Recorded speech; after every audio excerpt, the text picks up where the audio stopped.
Please forgive someone like me. Goodbye. The day after giving birth, what was next to my pillow was a suicide note from my husband. The shock was too much for me postpartum, and my mind went blank. Later, my husband's shoes were found at the edge of the cliff. After that, I was just barely getting by, living with my daughter, Alice, and before I knew it, 5 years had passed. I found solace in the growing, radiant smile of Alice. However, when I attended my friend's wedding, something shocking happened. Surprisingly, standing next to the bride was my husband.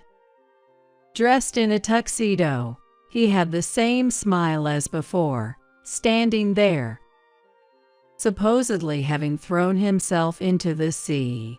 Why was he here? From there, I came to learn an unexpected truth, and as a result, his life took a downward turn. 5 years ago, at 35, I was working as a nail technician with regular clients. Dreaming of owning my own shop someday, I was working hard while saving up. Concerned about me being so focused on work and without a boyfriend, my best friend Sarah invited me to a mixer. Emily, it's great that you're dedicated to your work, but you haven't given up on marriage or having kids, right? If so, you've got to seek out some encounters. Encouraged by words from Sarah, a friend from high school who I've had a complicated relationship with, I decided to join, thinking it might be good for a change. And so, my life took a significant turn. At the mixer, I had an unexpectedly good encounter. We hit it off as if we'd known each other forever, and soon started dating. His name was Michael Thompson, a 38-year-old businessman. Both of us being in our late 30s, we were dating with the intention of getting married. But within 6 months, it found out I was pregnant. Michael, I think I'm pregnant. What? Really? The moment I told him, I thought I saw a startled look on his face, but he quickly smiled and hugged me. We decided to have the wedding after the baby was born and things settled down, and before that, we talked about getting legally married and starting to live together. However, during the move, my morning sickness worsened, and there were days I couldn't get out of bed. We should get married sooner, so just sign the marriage application, and I'll submit it to the clerk's office. I wanted to go together. Sorry. Don't worry, just dress for the baby. I was always enveloped in his kindness. Yet, there was one concern. It was about my parents. Living in the countryside and concerned about social appearances due to their jobs, they had been pressing me about marriage whenever they saw me. I can't stand that, and I had stopped contacting them for a while. But when we announced the shotgun wedding, I'm expecting some disapproving looks from them again. As expected, when I contacted them, my father yelled, "It's shameful, don't come back home." Though I anticipated it, such a situation still brought me down, compounded by morning sickness, making every day gloomy. I gradually started missing work, spending most of my days in bed, unable to handle household chores, and settling for the bare minimum when it came to meals. I'm sorry, I couldn't do anything today either. Test again. As days went by, Michael, who was supposed to be kind, began to change. Even though I was in the midst of a blissful newlywed life, and we were about to welcome a baby soon, things hadn't turned out the way I envisioned, and all I feel was a sense of urgency. At this rate, I might not become a good wife or a good mother. Every day, struggling with nausea in bed and shedding tears was truly hellish. Yet, more troubles began.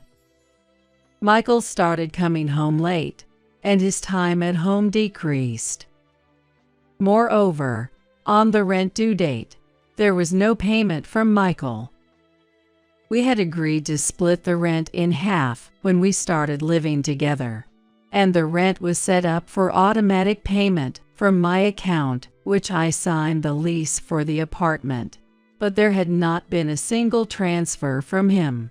Hey, did you forget to transfer money for the rent? What's happening with it? Just wait a bit longer.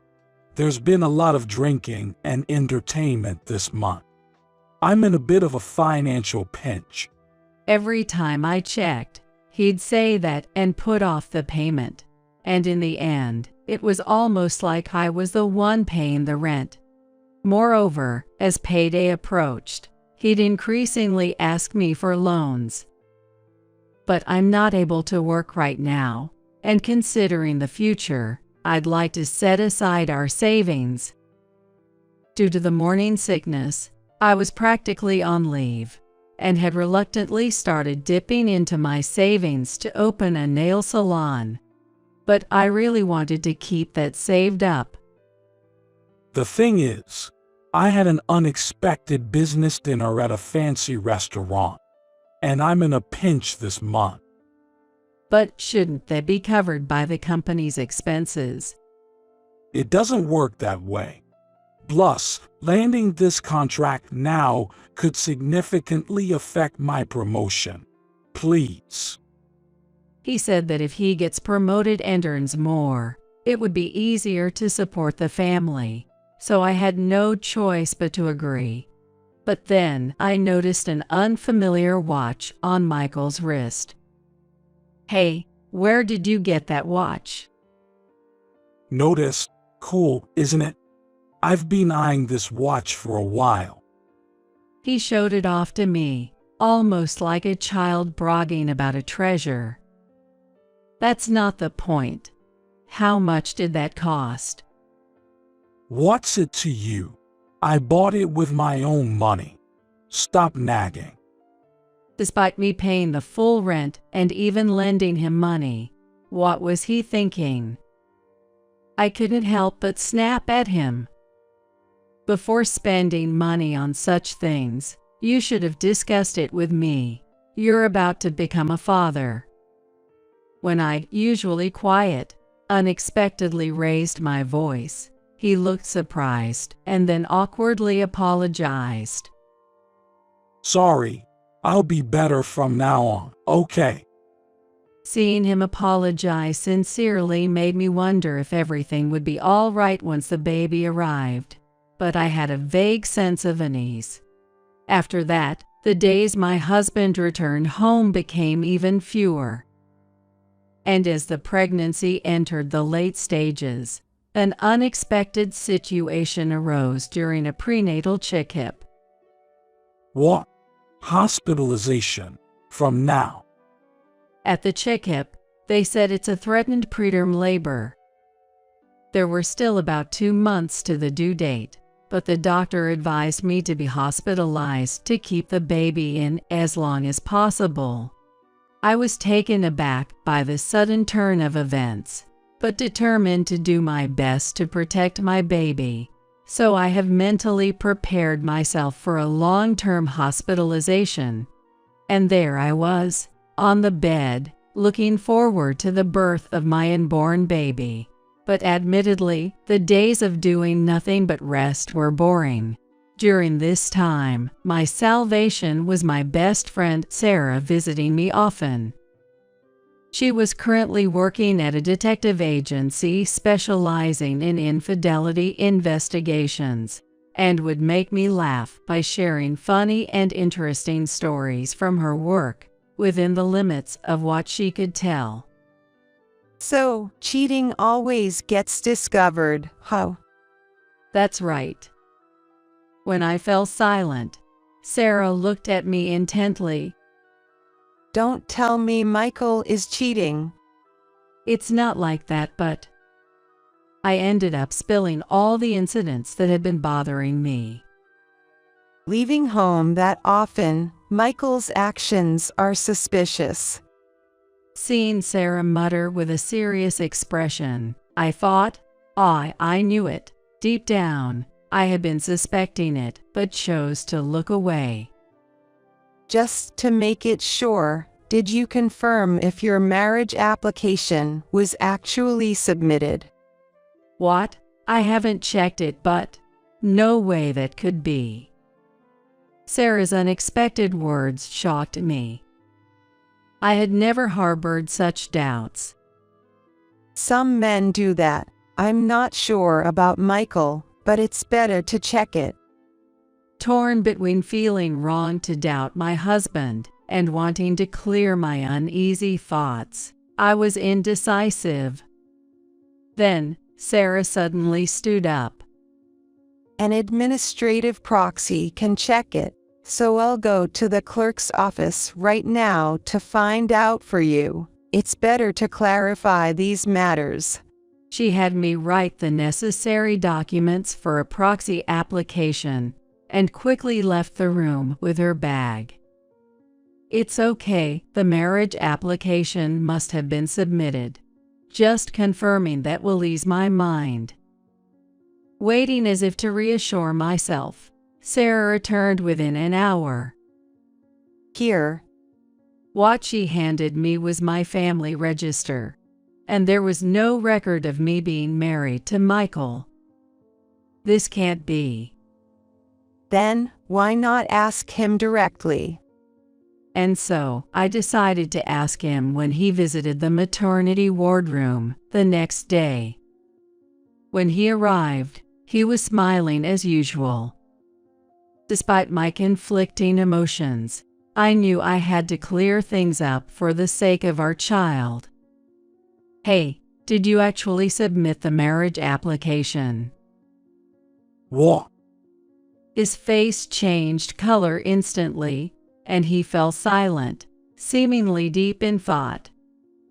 After a while, he began to speak. To tell you the truth, I wanted to submit it together with you, so I decided not to go through with it. He went to the clerk's office, but he changed his mind, thinking my condition would surely improve soon. Then you should have just told me that at the time. I know, but after that, a lot of things happened. He got wrapped up in some financial troubles, which also led to him being unable to make rent payments. Feeling inadequate about becoming a father. So, I wanted to wait until this matter was settled before having a proper conversation with you. I couldn't say anything to him as he spoke with a downcast face. I'm sorry for making you anxious, especially with our child on the way. At that moment, he began to cry, and I could only pat his back. I had no idea he was going through such a hard time in silence. As his wife, I need to support him.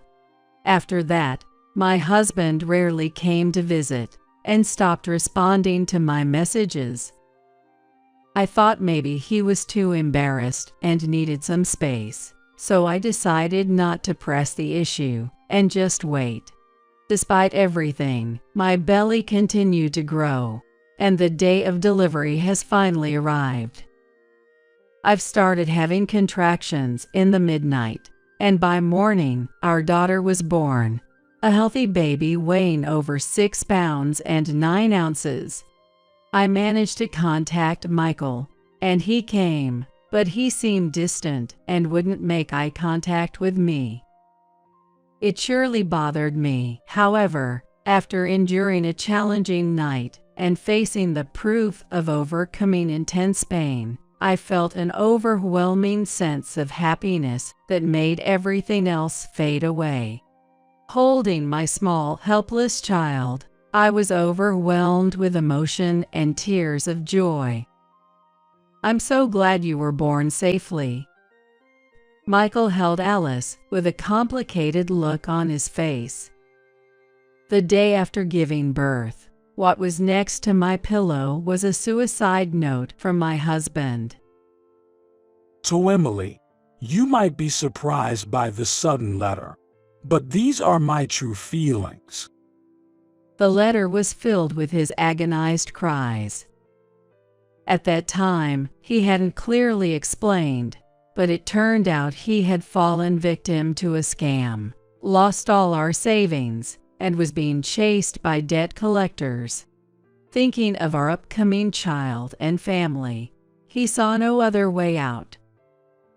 If I continue to live, I'd just be a burden.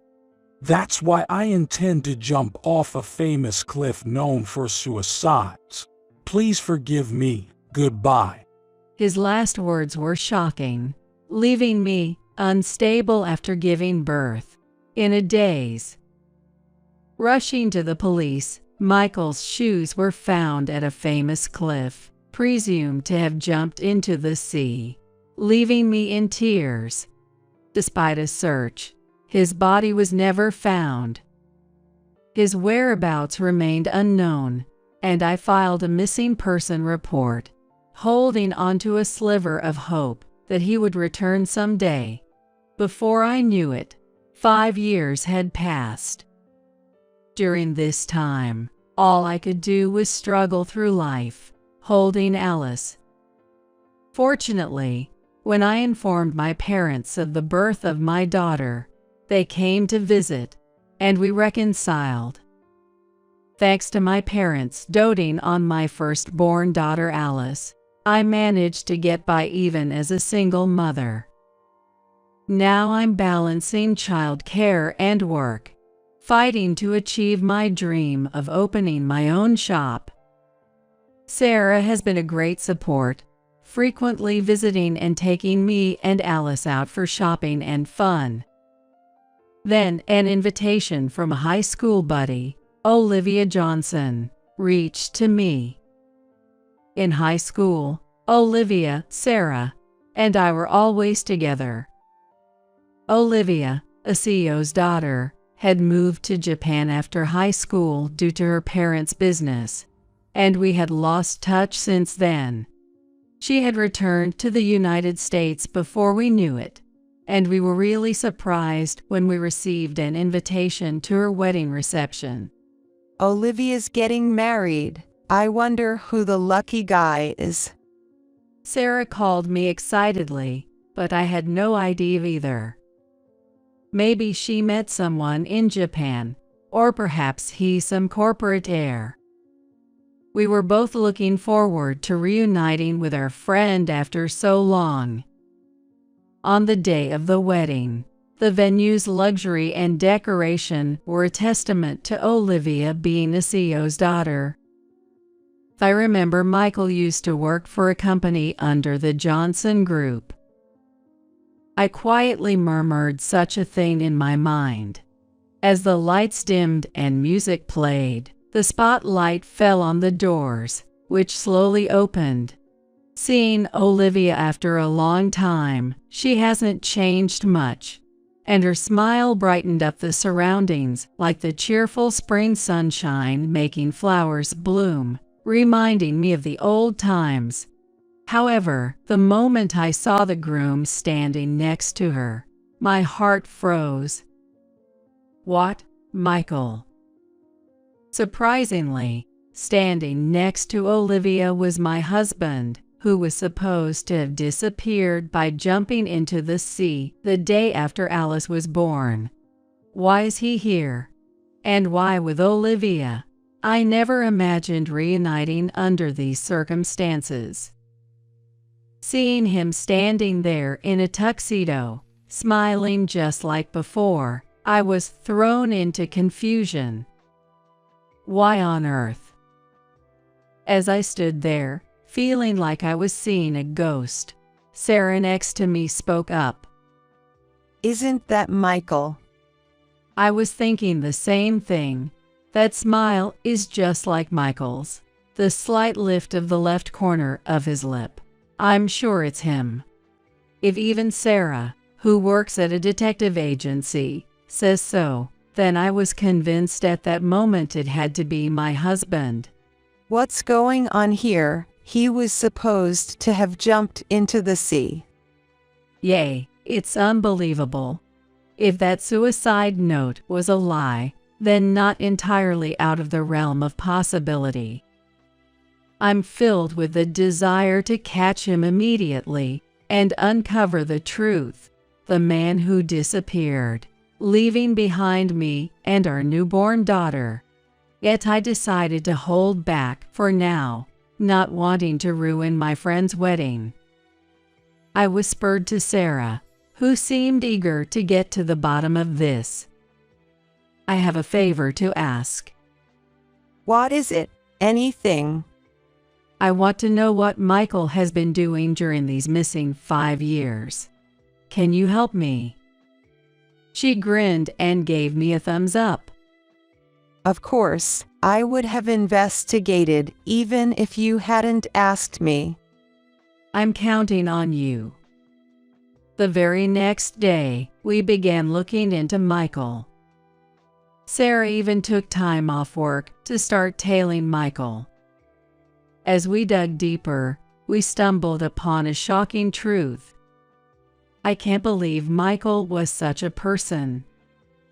I was hit with a wave of shock so intense, I almost crumbled. I know it's shocking, but now that you know everything, you're not going to let this slide, are you? Of course not. There's no way I'd let this slide. With that, we decided to take action against Michael. A few days later, we attended a party meant to introduce Michael, Olivia's husband, to everyone. We had gotten the invitations through a certain way. As I was looking for Michael somewhere in the spacious venue, I found a 2 in the center of a circle of people. Emily, there he is. What do we do? He's surrounded by so many people. Well, then we have no choice but to confront him head on. Wait, head on, Emily, wait a sec. Not even hearing her restraint, I took 1 step closer to him, clacking my heels as I went. As I came into Michael's view, his surprised expression froze. As I approached with a smile on my face, Olivia noticed me and said, "Emily, thank you for coming today." "You're welcome, Michael, long time no see."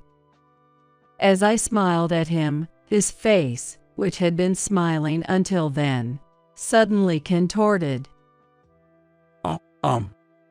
"Michael, why are you here? Weren't you supposed to have jumped off a cliff?" My loudly feigned surprise drew the attention of everyone around us.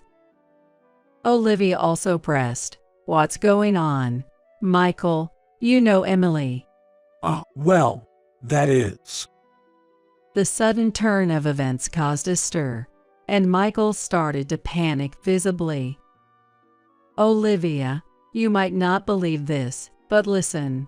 This man, Michael, was supposed to be my husband up until 5 years ago." As Olivia grasped Michael's chest and shook him violently, asking, "What does that mean, Michael?" He just looked bewildered, with his eyes rolled. There I laid out the events of 5 years ago for everyone to hear, not hiding a thing. How he disappeared the day after I gave birth to our child, leaving behind a suicide note before jumping off a cliff. Ever since, I've been living my life to the fullest. The murmur in the room quieted down, and I could tell everyone was listening to me. But if Michael is alive and well, that means the suicide note was just for show, right? I stood in front of him and pointed. "You left us because you wanted to marry Olivia." Michael, avoiding my gaze, turned pale. Whispers of why would he go that far started circulating among the crowd. Olivia glared at him. So you were dating both of us at the same time, got scared of the responsibility when I got pregnant, and ran away. You were actually planning to marry Olivia for her money. That's... Michael, pale as a ghost, desperately looked for a way out, but when Olivia's father showed up, he just sat down, cradling his head. I went on to expose his secrets. Plus, it seems like you have debts from gambling since you were with me, amounting to over $50,000, right? Olivia confronted him. I never heard such a thing. And Michael started panicking. I was going to tell you. I swear. I had a plan to pay it all back. I was planning to tell you after I paid it all back. Was that plan to marry Olivia and become a CEO? Michael fell silent at my accusation, glaring at me sharply. 5 years ago, it seems like you got drunk and were bragging to people at the bar. You were boasting about playing both sides, maybe even becoming a CEO if things worked out, and you didn't even plan to marry me.